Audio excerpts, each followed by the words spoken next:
Hello, dear wisdom seekers. Welcome to Soul Seeking Wisdom. Myself, Parvi Agarwal, who is a writer and an inspiring author. And today I'm going to talk about how we as humans restrain our own life and make us incapable of meeting our own soul. So let me explain how this happens. Um, I recently wrote this ebook, which is Meet Your Soul. It's primarily about how do you meet your soul, how do you work with it, how do you understand how your body, your mind, and your soul are three different components, not one and the same thing. So this was about it. But um, how do we as humans in our daily actions forbid our own selves from feeling this soul? So if I had to substitute one word in place of soul, I'd say it's freedom. It's freedom that comes with the realization that nothing restrains you, nothing binds you.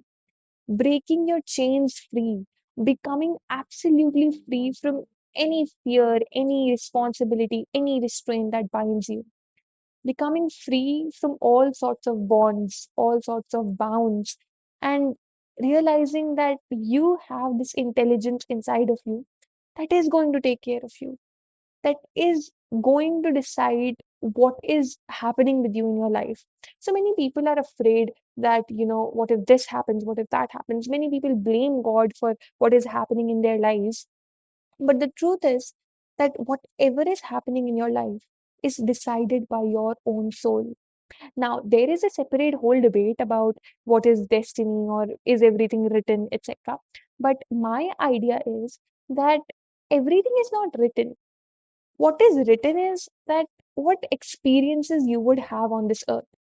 And if I have a particular experience, learning or not learning is my own choice. Unless I learn, those experiences would repeat. And generally, we as humans learn from negative experiences because we only think about negative experiences.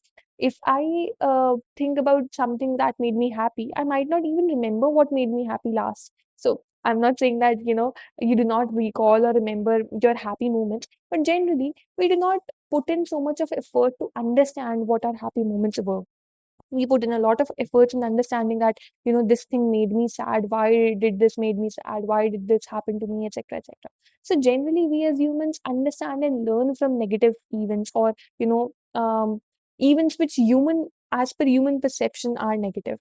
So in all reality, nothing is negative. These things are happening to teach you, to make you grow further and make you realize your own soul. So what my point was that everything is happening to teach you, and whatever happens with you is decided by your soul. It's just that you need to understand what learnings are you getting from a certain thing or a certain experience. And unless you understand it, those experiences would repeat. So instead of blaming others or blaming God or blaming yourself for what happens, we just need to realize that everything is happening because of this inner intelligence, because she knows what she is doing. She can never do anything wrong. Every person who is placed in my life, every problem that is there in my life, it's because she wanted it to be there, because she wants me to learn from it. Now, many a times we do not know what we are expected to learn from a situation. And I'm not forcing you to just find out what you are expected to learn, because many a times you will find out what you were expected to learn after you have learned it. So there are many, instances wherein I've got no ideas why this is happening with me. But after that cycle completes, after I naturally, gradually grow through that cycle, I realize what I learned from it.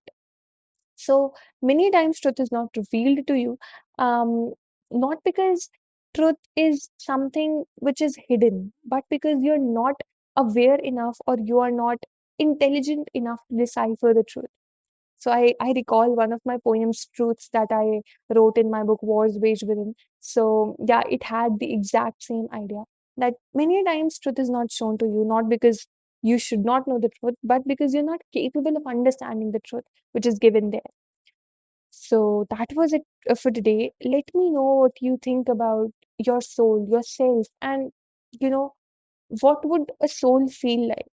And once you realize it meditatively, once you realize it spiritually, once you find your soul out via the means of, self reflection or self awareness or meditation, you'll know that how free this state feels, how you can trust, you can completely believe in that higher plan, the divine intelligence, once you realize what your soul is. So, in order to dissect into this idea, in order to get yourself guided step by step in how to feel the soul, you can refer to my book, Meet Your Soul. And I also have a video which talks about this book to its entirety, that what all is included, what all is not. So you can check out that video to further know about it. Further, I have this particular book, Wars Waged Within, which is philosophical poetry book. Here, every single poem is an attempt to dissect into that rhythmic energy of poetry to make you change a little part of yourself. So every single poem starts with a problem, an emotion, an idea which is conflicting or contradictory, and it culminates with its solution. And you will find that solution within yourself, not on the paper.